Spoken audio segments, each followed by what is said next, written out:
நம்ம எதை பத்தி பார்க்க போறோம்னா, நாளைக்கு எங்க வீட்ல ரொம்ப ஒரு கிராண்ட் ஃபங்க்ஷன் நடக்க போகுது. எங்க ஃபேமிலியை பொறுத்த வரைக்கும் ரொம்ப ரொம்ப கிராண்ட் ஃபங்க்ஷன்.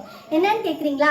குட்டி பாப்பா இருக்கா இல்லையா, அவளுக்கு மொட்டை போட்டு காது குத்த போறோம். ஸோ எங்களுக்கு அவள் ரொம்ப ஒரு செல்ல குட்டின்னு சொல்லலாம், ரொம்ப ஒரு ஃபேவரட் பர்சன் அப்படின்னு சொல்லலாம். ஸோ அவளுக்கு ஒரு ஃபங்க்ஷன்னாலே நாங்கள் எல்லாருமே எக்ஸைட் ஆயிடுவோம். அதே மாதிரி தான் இப்போ நாங்கள் ரொம்ப எக்ஸைட்மெண்ட்டோட இருக்கோம். எங்கள் ஃபேமிலி எல்லாருமே ஒன்று சேர்ந்தாச்சு. 30 ஃபங்க்ஷன் நடக்க போகுது, அதாவது ஏப்ரல் 30 நடக்க போகுது. இது ஏப்ரல் 29 நைட்டு ஒரு 7 o'clock இருக்கு.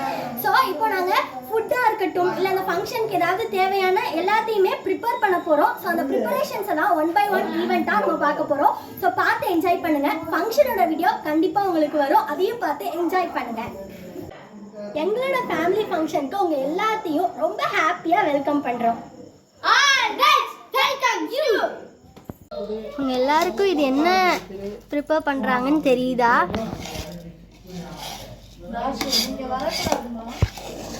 இதுக்கு பேர் தான் காப்பரிசி. காய வச்சு பச்சரிசியை கழுவி காய வச்சு கையில் ஒட்டுற பதம் வரும்ல, அந்த பதத்தில் அதை எடுத்து வச்சுட்டு வெள்ளை பாகு காய்ச்சி தனியாக எடுத்து வச்சுட்டு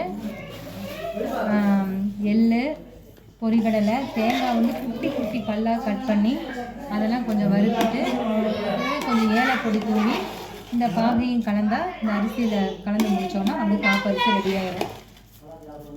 ரொம்ப டேஸ்ட்டாக இருக்குமா? ரொம்ப டேஸ்ட்டாக இருக்கும். இது ஒரு ட்ரெடிஷ்னல் ஃபுட்டு. நாங்கள் வந்து ஒவ்வொரு தடவையும் வந்து குழந்தைங்களுக்கு காது குத்தும் போது இது பண்ணுறது எங்களோட வழக்கம். அவ்வளோ பெரிய ட்ரெடிஷ்னல் ஃபுட்டா? இது வரைக்கும் நாங்கள் உலகத்தில் பார்த்ததே இல்லை. நான் சாப்பிட்டது இது காது குத்துறதுக்காகவேவும் ஸ்பெஷலாக செய்கிற ஒரு இனிப்பு பலகாரம். இது நாங்கள் தொன்று தொட்டு பண்டைய காலம் முதல் அதை தான் பண்ணிட்டு வர்றோம். இதுக்கு மட்டும்தான் பண்ணுவோம். இதுக்காக வந்து நாங்கள் காப்பரிசின்னு வந்து பேர் வச்சிருக்கிறோம். மொட்டை அடிக்க போகுது. சூப்பரா இருக்கா?